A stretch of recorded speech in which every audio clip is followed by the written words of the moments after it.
It's Sunday morning, 10 past 10. The weather is absolutely amazing. We've had about 4 or 5 days of gorgeous sunshine mostly, and it definitely feels, I haven't had the spring vibe yet. I haven't had that, oh, I can smell it in the air, but it definitely feels like spring. Got the pigeons cooing outside, and I've got the windows open every day, which is fantastic. Lots of the layers have gone. My hoodie, or whatever it's called, the green sushi hoodie has gone, at least for now. And last night was the first night I didn't need any sort of hot water bottle at all. It was still about 11 degrees last night. It was crazy. Anyway, so I've been over to Morrison's and done a little haul. It came to £7.16. One thing I bought will be knocked off this, which was a bath sponge I bought for 70p, because I've just done my first hike of the year and I had some technical issues, which hasn't been a problem since I discovered a DIY hack for muffling the wind noise. And I still took that with me and used that as normal, but the wind wasn't great. I've had to do so much editing on that hiking video, and I had a look at my muffler when I got back, because I've been using it for ages and not thinking about it, and it's worn through really thin on the bit where the mic is, and I think it's just not enough sponge. So I bought a new sponge and I'm going to make a couple of new ones out of that. So that'll solve that little problem. Something else I have bought, which I can knock off, is these Chocomel drinks. One of the cashback sites that I use is doing this for free for 2 days. So I've got one of those. That came to £1.70 and I've got that back for free. So I'll knock off those 2 items, and the rest of it, when I do the numbers, will be just purely based on the yellow stickers. And I've had quite a good yellow sticker. Not much in the veg department. It's very weak at the moment. But I did manage to get a load of cherry tomatoes, which is good. These were £1.40 down to 56p. So I bought 3 of those. There's also quite a lot of ricotta cheese in the discount aisle. These were £1.29 down to 52p. I love the ricotta cheese, especially when I put it into stir fries. It's so nice. So I bought 2 of those because I can get through that in no time. There was also some natural yogurt. I haven't had any yogurt for a while. Oh dear. Was £1.09 down to 44p, so that's great. Got some mushrooms. These were £1.30 down 52p. Again, the organic ones seem to be better discounts, and they're the same weight as the other ones and slightly less plastic, so that's got to be good. And the only other thing I bought, there was something I saw on the bread aisle which I've not noticed before, and they were on discount. So these are hot cross buns, but they are extra mature cheddar and red Leicester. Never seen that before, must be a new one. And these were £1.80 down to 54p, so I've bought a couple of those. I know I'll like them. I like hot cross buns with cheese on. I will do that. So we'll give it a go. Anyway, fun foods, we like that. So yeah, so that was what, £7.16. We're going to minus the 70p, minus the £1.70, and what's left will be what I've got on discount. So what am I going to do today? Well, I'm going to do this, and I'm going to repost how I do this over on my hiking channel. My first hiking video will be up by the time you see this, and we'll see how we get on with that. It took ages to edit because I had to edit out loads of the wind noise, which was really annoying.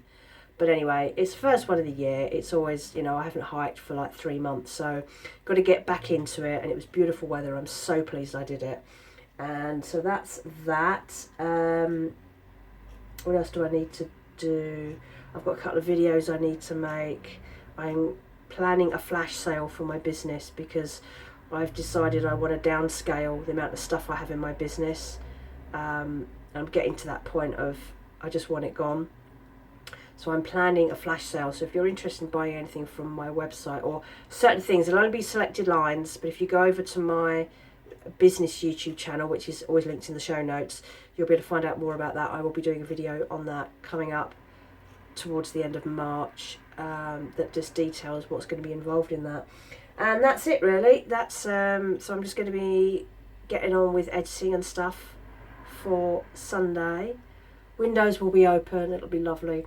When I was in Morrison's, there was a guy at the checkout next to me, and people don't realise about Sunday trading, so the shop opens at 9:30, but you can't buy anything till 10. So people come in at 9:30, buy, and they go to the tills and realise they can't pay for anything, so they're kind of standing around. And a guy, a young chap, had his basket, and it was just full of meat, just full of fresh meat. I said, "Oh, are you having a barbecue?" And he was like, "Yeah." So barbecues are already happening here. They're already out there. They cannot wait. I think it'll be a nice day for it. It's not really warm at the moment, but it's going to get warmer. And it's going to be a lovely sunny day today. So yeah, barbecue season is beginning already. They cannot wait, and they're out in their shorts and their t-shirts, and I've still got my winter puffer on to go outside because it's not that warm. They're just so tough up here. They're just crazy. Anyway, so that's pretty much Sunday. Hope you're having a good one wherever you are and the weather is on your side. I don't even remember when Pancake Day was. I think it's gone now. I remember seeing pancakey type things in the supermarket not so long ago, but unless it's on a deal, I'm not going to buy it. And then I've kind of run out of dessert foods, and then I remembered I had some pancake mix in the cupboard. This is one of those big family size packs, makes 16 pancakes apparently. It's a yellow sticker that I bought last year, just after Pancake Day, when they were discounting everything because nobody bought it. This was £1.59, now 40p, this time last year, and it's fine. So it says that you can make 4 pancakes with 250 millilitres of water and 1 egg. So I was dividing that into half so that I could have 2 pancakes. So 100, I think I was doing 120 ml or whatever I was doing of water, and still the 1 egg, and then making up the mixture. And I was still getting 4 small pancakes out of it, the kind of size that you get for a like a side plate size. And I don't really have much to have with it, but I do have sugar and lemon juice in a bottle, so I've been having pancakes every night, and it doesn't feel that unhealthy either. I don't know what's in the pancake mix, but you only need to add the water and the egg. Nutritional information, got any calorie content? So per pancake is 125 calories. So it reckons I would have made 2, and I was making 4 but small ones, so 125, 250 calories for dessert, not including the sugar and the lemon juice. So I've been really enjoying pancakes, really easy to make. I just put all the ingredients into a small milk bottle, do it up, give it a really good shake, and then just pour it in as necessary, and works really well. I haven't managed to set the kitchen alight this year. I did a spectacular job of creating fire in my kitchen last year. And you look back at that, and I was just so cool about it. I was like, oh, I don't care. And it was just like engulfed in flames. And I think that was from making pancakes. But yeah, not doing that this year. I've been much better prepared. I found it really easy this year. Anyway, Sunday afternoon. It certainly feels like a Sunday afternoon. It's nice weather, windows are open, everyone's gone very quiet. I think they're all having post-roast Sunday lunch naps. I like the Sunday afternoon. It's really quiet on Sunday morning. Then it gets busy around lunchtime, and then you get to about this time, which is about 2:30, 3 o'clock, and it goes really quiet. You can still hear the traffic. There's still a lot of traffic going out the back, but the surrounding roads and all the people have gone nice and quiet. So it's a really chilled Sunday afternoon, and it's just so nice to have the windows open.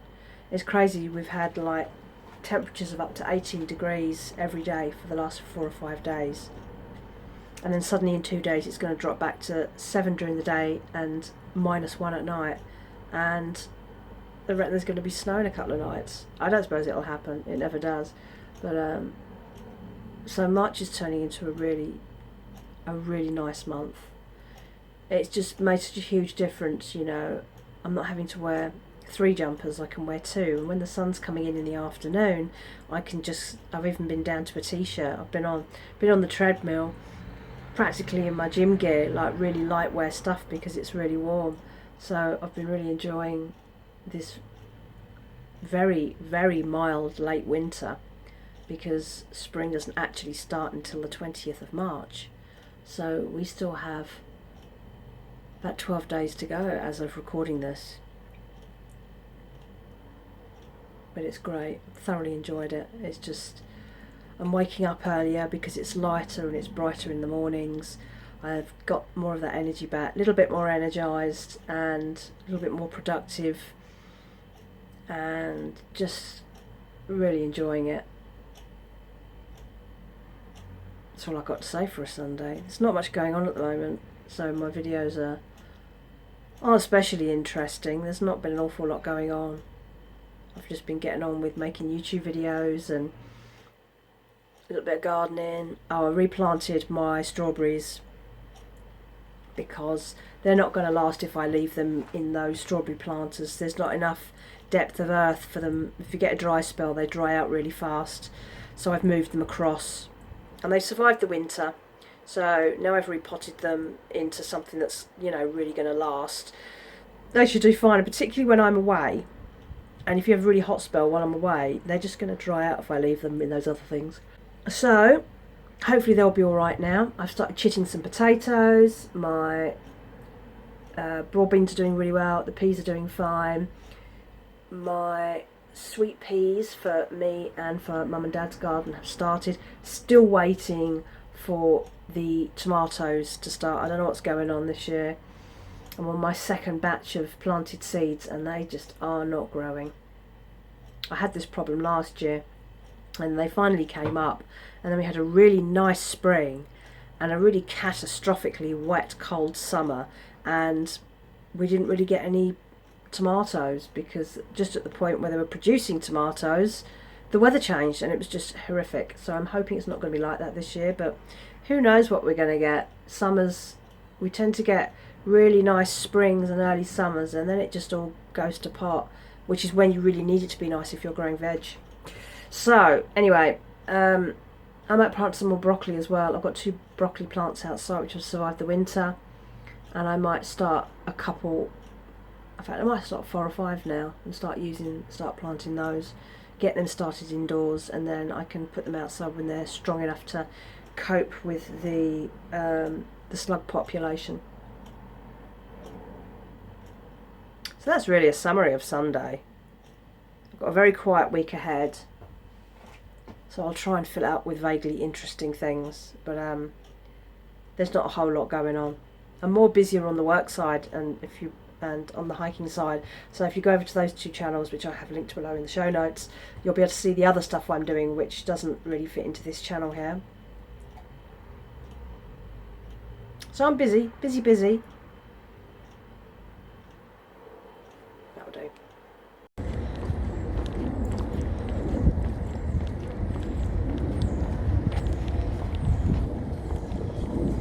I went into town today and bought a timer for my light. I have another timer, but it's set up on the freezers, and I can remove it when I need to, but it's a bit of a faff, so I've just gone and bought a new one. I noticed that last time I went away, which was at Christmas, and I used the timer that was on the freezers that I have on timer now, and so they were plugged in and on full time, as freezers generally are, and I was surprised at how high my electric usage looked when I got back, considering I've been away. And it's because I've got so used to not having the freezers on all the time. My electric usage, not the cost, because obviously the costs keep going up, but the usage is down. So what I've decided to do is buy a second one for the lamp, and I use this for when I'm away, put a light on timer so it looks like there's somebody here, because no one wants to get broken into, really. And I'm going to be going away in a few weeks or so. I'm going down earlier than I thought I was going to because my dad's got to go into hospital for an operation, and he's booked to go in on the day I'm due to drive down, and that means that my mum has to drive him, and my mum isn't a confident driver. She doesn't like driving in places she doesn't know, and she doesn't drive on motorways. All things she would have to do to get my dad to the hospital, and then she's got to get back on her own because he's staying in overnight. So I'm going down a few days early, a couple of days early.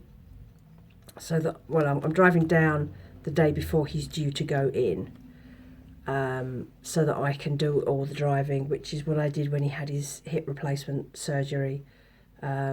I drove him down there, and then I went and picked him up. It's not an enormous journey, it's not crazy, but it just makes life a little bit easier for my parents, and it means that I get to kind of look after him, keep an eye on my mum, because that also means that my mum isn't in the house on her own overnight, and she's not good at things like that, so it just smooths out the whole process, and for the sake of a couple of days it's not a big deal for me, so that's what I'm going to be doing. And so I'm going to set this up and test it tonight to make sure it's not faulty, and that, I'm afraid, is about as exciting as my week is going to get this week. There's really not a lot going on. I think this is going to be quite a short week, recording wise. I might even blend 2 weeks because there's just nothing going on. I am making lunch. Really exciting.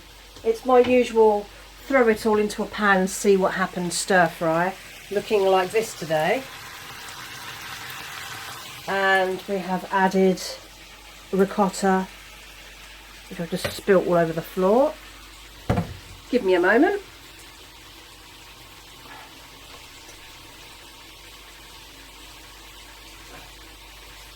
Ricotta juice on the kitchen floor is not good.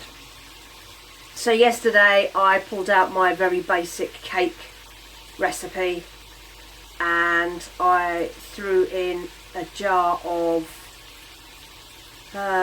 blackberries that I picked last year, which I had bottled. It's so good. There's a picture of it. So I thoroughly enjoyed eating that. It's not very sugary, but it tastes of blackberries and it's so good. Anyway, so despite not being a massive fan of the BBC in terms of its ethical stance and its TV licence shenanigans and all that sort of thing, they do make some really good documentaries. BBC 4 has some really good stuff on it, but they always put the really good stuff on really late at night, and then I either have to miss the end of it or stay up late. So last night it was an hour and a half long. So it started at 10:30, and it was a documentary about Tish Murtha, who I'd never heard of. And she's what they call a documentary photographer. So she was taking photos of just life in her towns. So she grew up, for the most part, in Elswick, which is near Newcastle. And she would take pictures of the kids, in the working class kids, like living really quite rough, poverty-stricken lives. But the way these kids all kind of banded together and what have you. Look her up. There's a lot about her on YouTube. Her name is spelt like that. And the documentary was really made by her daughter, Ella. And it was documenting her life and everything. And she was such a talented photographer. Never made it in terms of financially as a career, because creatives and what have you, and you know, when she started back in the 70s, she came from a real poverty-stricken northeast family. It's a really tough life growing up, and they talk about all the things that happened to them as kids and growing up. But it really helped build like her empathy for the people the place where she came from. It's really fascinating, and it was really interesting because when I looked at all those pictures, so some of I do a lot of genealogy. I'm like massive on doing my family history on both sides of my family, and some of them do come from that area. So she was from Elswick, my lot were in Gateshead and Byker and those areas, and that's only just across the river from Elswick. So I was looking at these pictures and thinking any one of those kids could be connected to my family history, because although my granddad was born in London, he was born in King's Cross in 1908, and his parents had moved just a couple of years before he was born, so he had older siblings as well as younger siblings, and they moved just a couple of years before he was born to London from up north. They came to London seeking a better life, but all his brothers and sisters and his parents remained up north.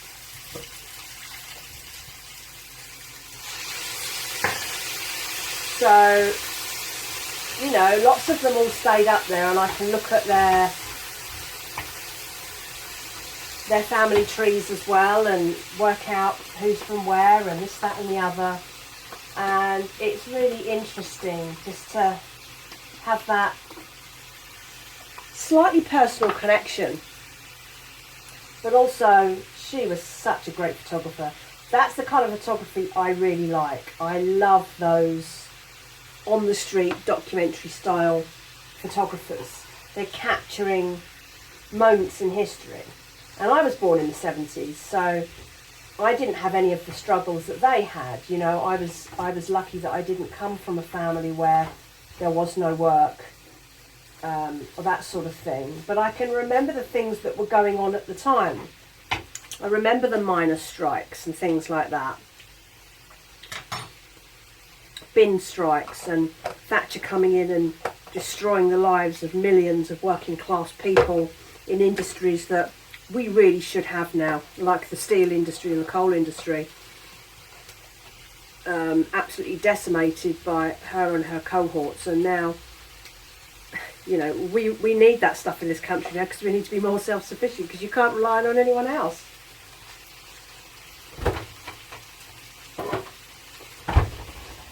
So it was really interesting just seeing how she was cataloguing that moment of history, that short amount of time in the 70s and the 80s. And then she went down to London after she'd been to college, and she was very much one of those like rebellious creatives. She didn't want to fit the mould. She didn't want to do what she was told.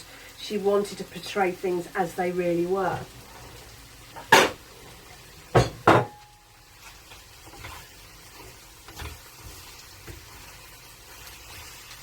So do look her up. Look up Tish Murtha. Really interesting. I want to do some more research into her family history, because it's really intriguing.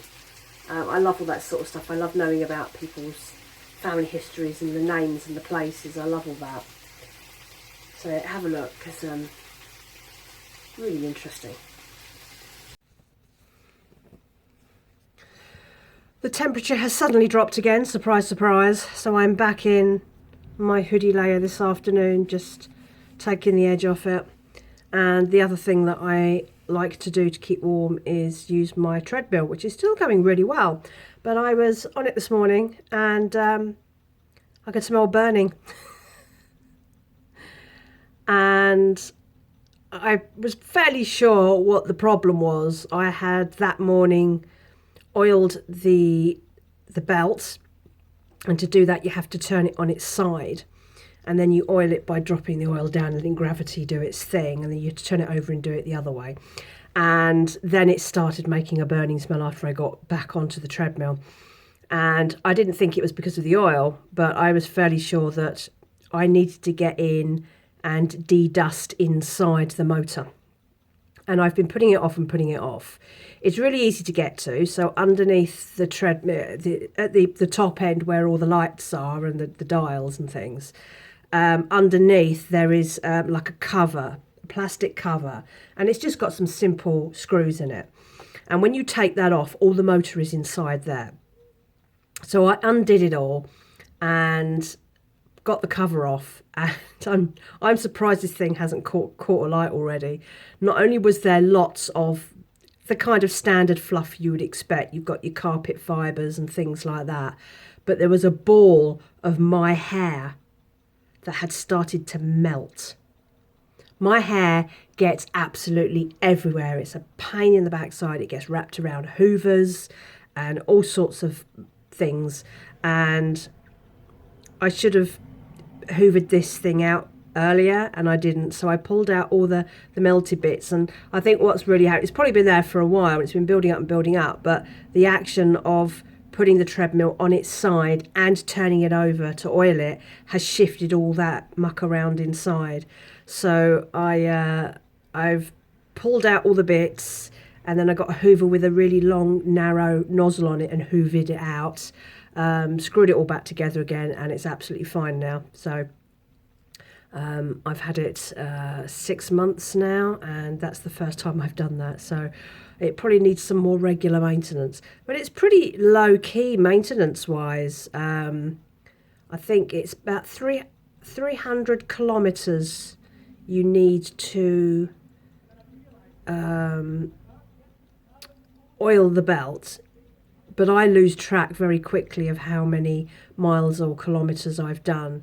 So the last time it needed oiling, I lost track and I hadn't oiled it, and it started making a juddering noise, almost like a grinding noise, and I oiled it and it was fine. So, and I've just oiled it again today, so we're up to date for a while now. I reckon, I don't know, if I'm walking 10,000 steps a day, I'm doing about 5 miles a day if I do 10,000 steps, and at the moment I'm kind of going up to about 13,000, so I'm probably doing about 6 miles a day. So I don't know how often I need to oil it. I just do it when I think it needs it. I go by my gut instinct. But yeah, so opening up the inside prevented a fire hazard, I think. If I'd ignored it and carried on, I think it probably would have caught a light. But the hair had started to go hard, like it had melted like plastic. So I got there just in time, I think. If I'd left it any longer and ignored it, that would have caught a light. So disaster averted. But as I say, the maintenance is pretty basic on that thing. That's all you need to do, and it's just like 6 screws on the cover, and you can get in there and hoover it out with a long slender nozzle. Try not to touch too much. There's a lot of wires and microchips and stuff in there. You don't want to mess around with it too much, but you can get around all of that without having to cause any problems. So but back on the treadmill, keeping warm, means I can take this off and get on the treadmill and walk a couple of miles. Do you remember a time when staying with a company and renewing, say, insurance with them every year, there was a loyalty in that if you stayed with the company, they would reward you for being loyal, and for the most part that would involve a discount on your price. That doesn't really happen anymore. It doesn't happen with car insurance or home insurance or anything. They will assume that if you are on auto renew, or that you just don't relook at your prices, that they can just send you a price and you'll pay it, because they assume you're too lazy to try and see what else is out there. And I think that sometimes they just think we can tell them whatever and they'll just pay it because that's what they do. So this year I shopped around for my insurance. My insurer was eSure. The insurance went up a lot last year. It came down this year a bit. It wasn't much of a saving. And when I went onto the price comparison sites, I managed to get a much cheaper insurance. The same insurance, different company. I went with Aviva Zero, which is part of the Aviva group, and saved loads of money on my car insurance. So at the end of this month, my breakdown cover is coming up. And I've never gone with any of the big breakdown cover groups. I've gone with things like Green Flag, that sort of thing. And the one I have been renewing with, I've renewed with them before and then left when someone else was cheaper. And I've just had my renewal through for this year. So last year I paid, I think it was £43. And that's an all singing, all dancing breakdown cover. They'll rescue me at home. They'll rescue me somewhere else. They'll take me onward. It's a misfuel. They'll replace tyres for me. It covers everything with no penalties. So I had the renewal through this year and they said, thank you for being a loyal customer. We're going to give you a fantastic discount. It wasn't fantastic. It was £4.24. But right now, take whatever you can get. And it seemed all right. I was happy to renew, but I needed to change my card. So I emailed them back and said, I need to give you a new card number. So they said, you'll need to call us to do that over the phone. And so I went onto the website to look for their customer number. And as I scrolled down through the website, all the list of their cover levels was there. And I think there's 4 of them. So you get your basic, you got your premium, you got your this, you've got your European cover, all that sort of thing. And I have premium cover, which is the best you can get, but without the European cover because I don't travel abroad. And as I went down, I realised that the premium cover, i.e. the same cover that I had my renewal for, bearing in mind my renewal notice was something like £38.96. I noticed that the premium on the website was £25. And so I emailed them back and I said, just noticed on your website that the premium cover level that's on your website is way lower than the one you've quoted me, and I'm the renewing customer. And I did that yesterday, and they've come back to me today and said, well, we've had a look and we're going to give you cover at £24. So assuming, I don't know, they said they'd manually rechecked, so I don't know whether they just have an automated system sending out the renewals, which means that system is really flawed. But if I had just accepted that, I would have paid a lot more for the same service. Does that strike you as dishonest, or do you think that's an honest mistake? Because I feel like I called them out on something and they've stepped back. And excuse my language, but that really pisses me off. I hope it was an honest mistake.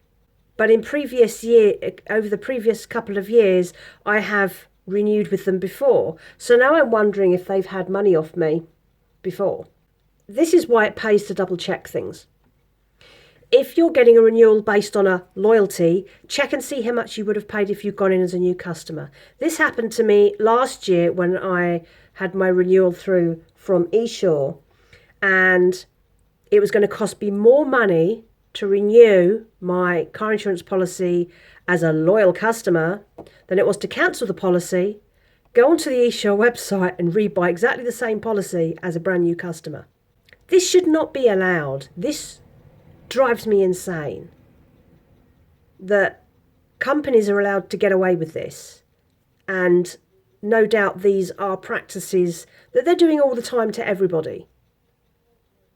And someone will be like, well, it's 15 quid, you paid an extra 15 quid for your renewal, but actually, if you're going with AA or RAC, it's going to cost you a lot more than £43 or 38 or 25 or 24 to get full breakdown cover. It's not the point. So I'm really glad I called them out on that, because I would have paid them more money than I should have done. I am going to renew because 24 quid, I'm not going to get that any cheaper, but I will be watching them very carefully from now on. So Tuesday I didn't do a claim because I've just got so used to somebody always working in the office late on Tuesday. I'm guessing that's the new routine. So I didn't bother going to Morrison's on Tuesday evening either. I just couldn't be bothered. And I don't need anything at the moment. Like I have quite a lot of veg in which needs using. I don't want to buy anything more and add to it. So I didn't go on Tuesday, so saved some money, didn't need to buy the food. And then Wednesday I went to do my clean, so Wednesday yesterday, and the lady of the house is still in hospital. So I mentioned on my last, I think it was my last post, or it might be the beginning of this one, I lose track. No, it'd be my last one. And she'd had a fall and she's broken her ankle in 2 places. They were going to operate and pin it. Now they've decided not to pin it. They were going to put her in a cast. And now they've decided not to put her in a cast because she has a lot of problems with her legs anyway. She has a lot of like water retention on her legs, so her legs are huge. So they don't want to cast it. So they put her into a boot to stop the ankle moving, but she's not allowed to walk anywhere. She can't put any weight on it at all because there's nothing else holding the bone together but this boot. So they've kept her in because they can't send her home. There's no one to look after her. No one can lift her onto a toilet. No one can carry her anyway. She's a big lady anyway, so you'd have to be, you know, good at lifting. And so they've kept her in. And when I was there yesterday, she had phoned her husband, and apparently they're moving her today to another unit, which is, it's not like regular hospital, because they obviously want the beds back, don't they? But it's like a recuperation unit. So she's going to be there, and she's probably going to be there until it's better, because no one can look after her.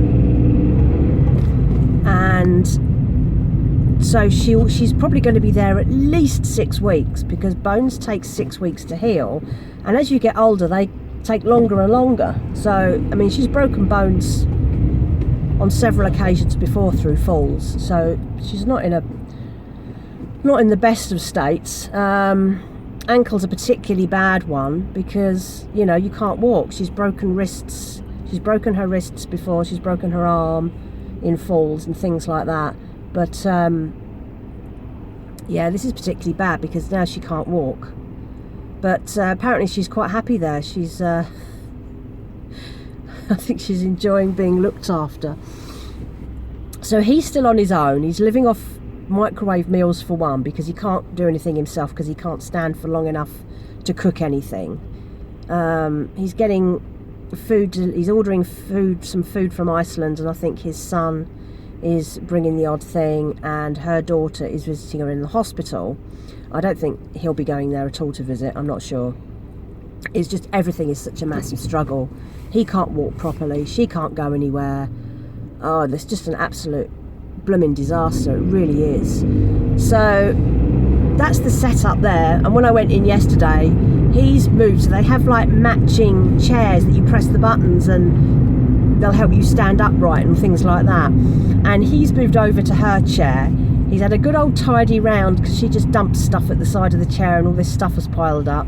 He's had everything removed so that it's all tidy, and he's moved into her chair. It's like he couldn't wait. He doesn't seem that happy without her, but I think that's, you know, apart from just routine, it's also he's afraid that if he's on his own and he has a fall, because he started to have falls as well now. He fell at home a couple of weeks back upstairs in the bedroom, and they have these little presser button things, but if someone doesn't come, he's going to lie there for hours. So we'll see. It's frightening. It reminds you how fragile you are when you get older, and why you need to be really careful. I came across, I was reading an article the other day, and it references a book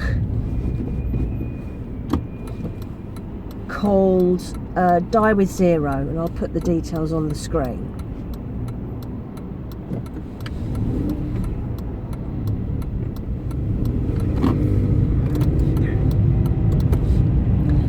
And it's basically about not hoarding all your money, enjoying it while you're alive, but having enough so that you don't retire in poverty. It's a very tricky balance to get, and you know, people keep telling me, oh, stop saving all your money, enjoy your life while you can. But what happens if you spend all your money now, enjoy your life while you can, and then you spend the last 20 years of your life as an elderly person, sick, without any money at all, and at the mercy of the system. That's where I don't want to be. So getting the balance right is really important. Now, I don't have enough to be able to say, well, I can start spending money because I have enough banked up. I don't have that situation. I have 2 very, very small retirement funds because I only started investing in my retirement a year ago. Well, just over a year ago, so I was almost 50. So that's pretty dreadful.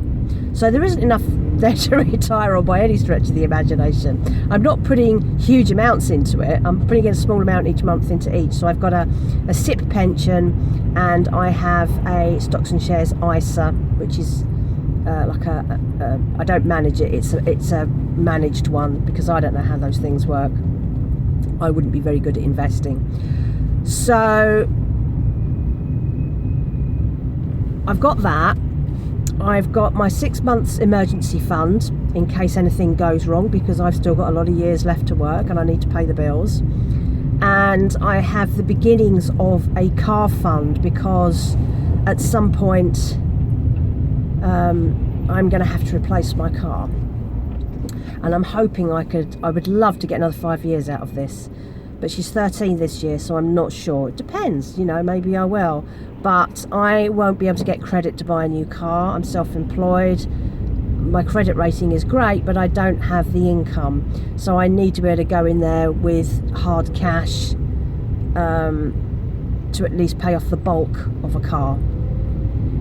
And I can't afford to buy a new car anyway. I've had a look at prices. I mean, the prices, I bought this car 13 years ago and it cost me 10,000.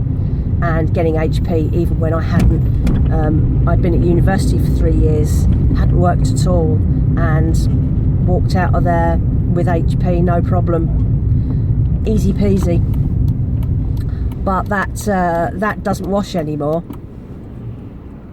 So I'm going to have to get a second-hand car. But of course, we could be talking 5 years away, so things will change so much. There's no point in over-planning. So I've got kind of a bit of a car fund.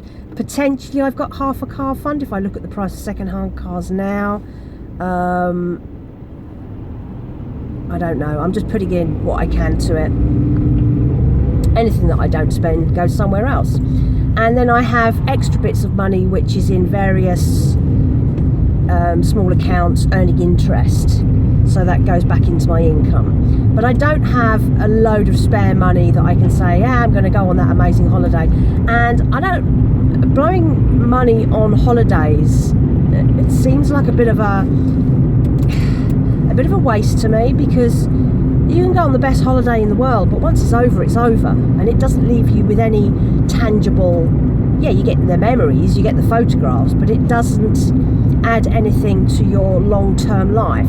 I would rather do smaller regular things that cost a small amount of money, like going on my little weekend, like weekday car camping trips and things like that. I enjoy that, so I can invest a little bit of money in that and do those. But at the moment I'm still not quite at that point where I feel I'm able to blow the money. However,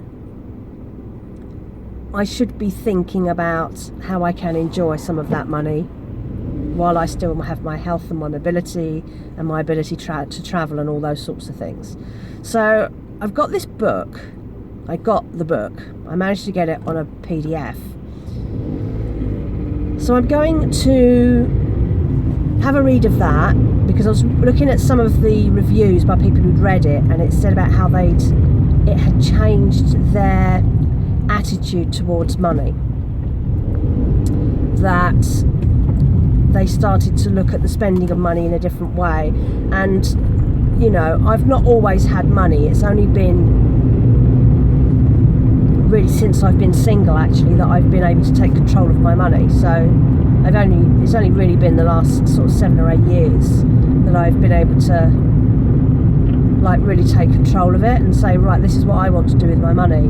And I don't want to become a money hoarder, in that I would just continuously hoard money regardless of how my life is, because some people say, oh, why are you like scraping the bottom of the barrel when you've got money in the bank? I don't feel that I'm living a particularly hard life. I can pay all my bills, put food on the table. Yes, I know I don't put the heating on very much in the winter and whatever, but I'm okay with that. It's not, I'm not suffering because of that. It's made me a tougher person. And I'm all right with that, you know, to a limit. When it gets to a limit, I will put the heating on, but that limit doesn't come up very often because our winters aren't that hard, really. But I'm going to read this book, and I'm sure that it will give me some good insights. There's a man standing in the street with no shoes on, and he looks like he was holding a very big Bible. I don't know what he was up to. Was he preaching in the street? So I've got that book, so I'm going to have a look at it, and I'll tell you what I think as I go along.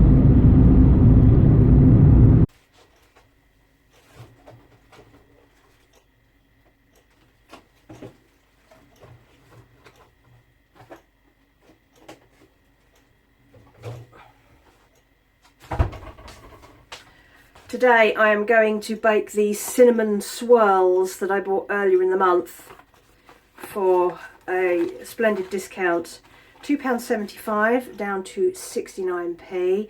I had said in that previous video that I was going to put it into the freezer because I keep Just Roll in the freezer all the time, but it's a little bit more complicated than that. So it's not just a ready-made thing that you just chop up and put into the oven. I've never done these before.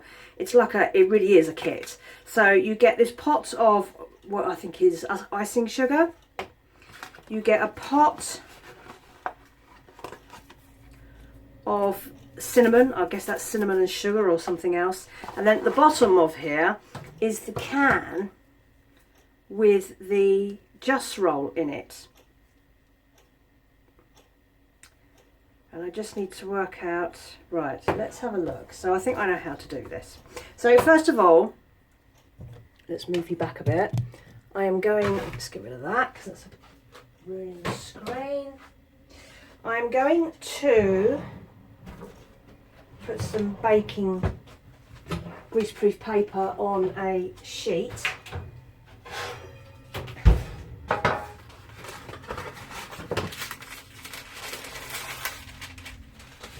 So I'm just going to roughly cut that.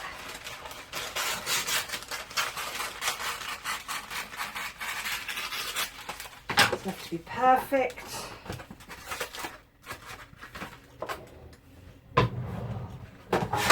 Oops, a daisy.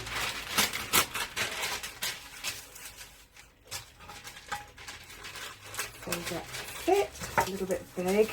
There we go, that'll do for that. Just put that there for the moment. And now I have to follow instructions on the back. So I need to pull the corner of the label down to the left where indicated. So on this, there's a little tab bit. This had better open right. Oh dear, this is going to be interesting. It says pull it down. Pull the corner of the label down to the left where indicated. So you can't see it because it's shiny, but that's the indication. So I somehow need to get this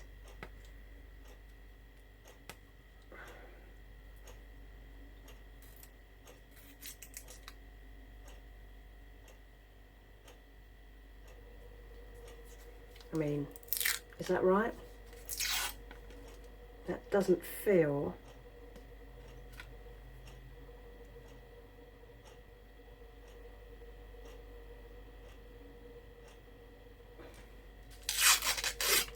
Maybe that is it.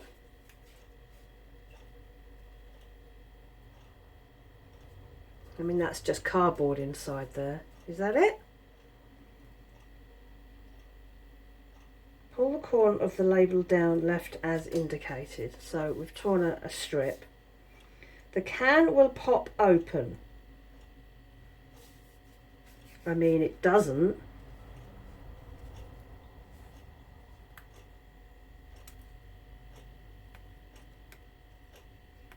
It's like the keys on the Spam, isn't it?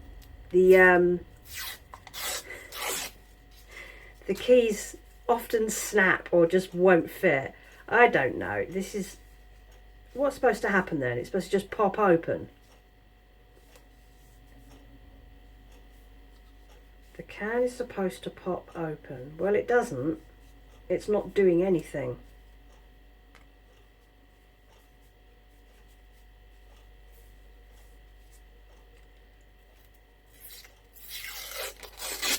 Oh! It did it. It's popped open. Oh my God. It's exploding. The can will pop open. You can then twist the can to remove the dough. Ah, look at that. It does work. You have to make sure that you've got the foil out from underneath the rim there. That's what causes it to open. Look at this. It does. It's out. And it's swirly. It's swirly on the end. Look.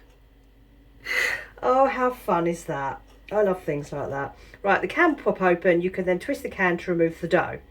Unroll the dough. Really?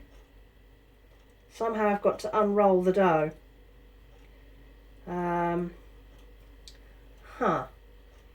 It smells nice. It smells like proper baking. Right, so we're going to oh, look at that. It blooming works.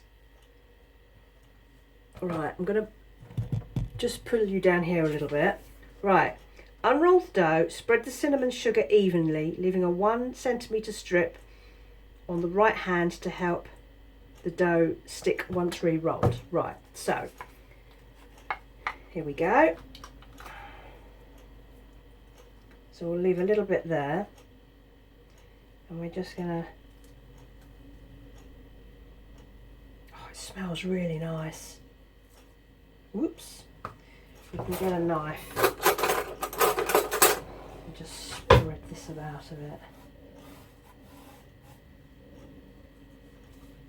That's a lot of,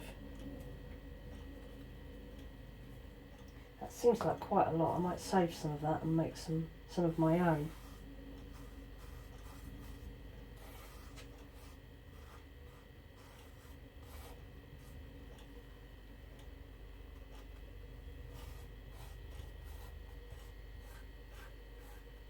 Right, we've done that. There it is. Ooh, lovely and cinnamony. Right, and it says start from the left short end and roll the dough.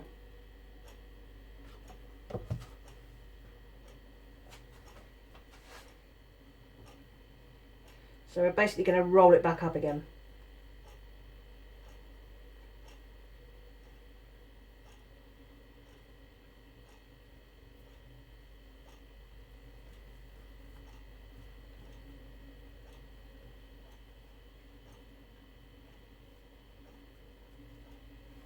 There we go. And now I need to cut it into 6 equal slices. I need to get a knife with a serrated edge. That's the only one I have. So that'll be 1, 2, 3, 4, 5. That's about right. Okay. Going to start cutting these little devils apart. Look at that. Look. And then I'm just going to pop it on there.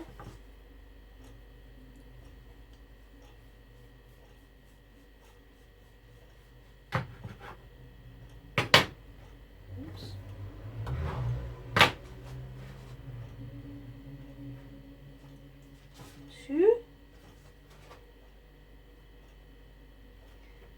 do it that way around. 3.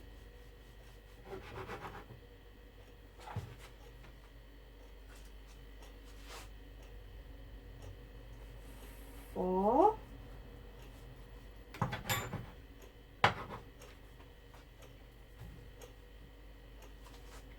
And this last one in half. Squished. 5. And number 6 is a bit of a dud. You need a bit more of that in you, mate. Come on.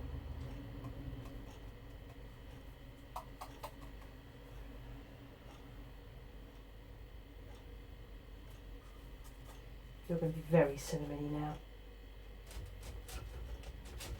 There we go. I'm going to save that last bit of cinnamon for another time. Right.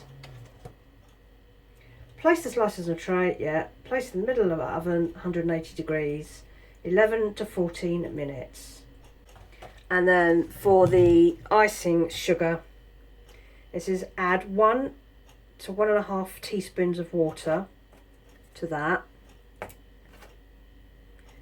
And then drizzle it like a Chelsea bun, really, I suppose. So that's that. Right, this can go into the rubbish. There's foil and paper on that, so that's not going to go into any of the recycling.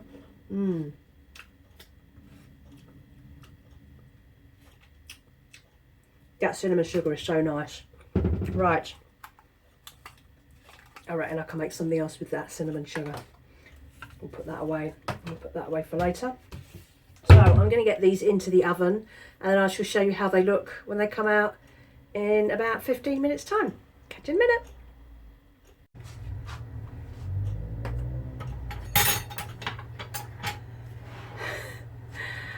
My kitchen smells amazing. It's time to get these little cinnamon swirls out of the oven.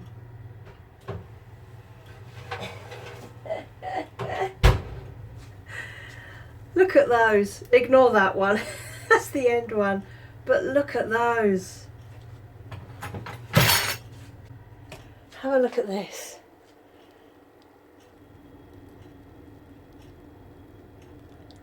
How amazing does that look? They smell incredible. I'm just going to try and put this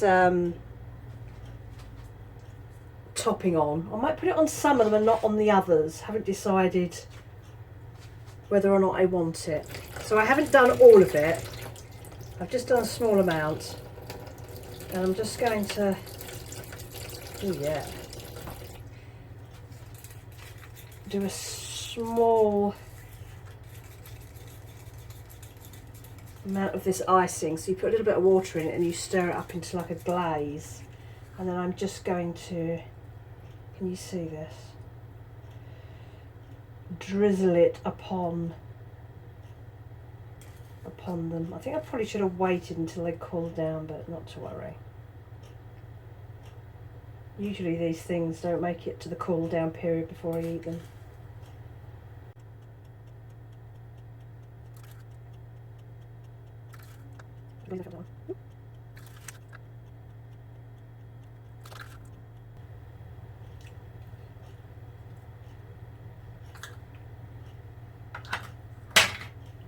So that's that.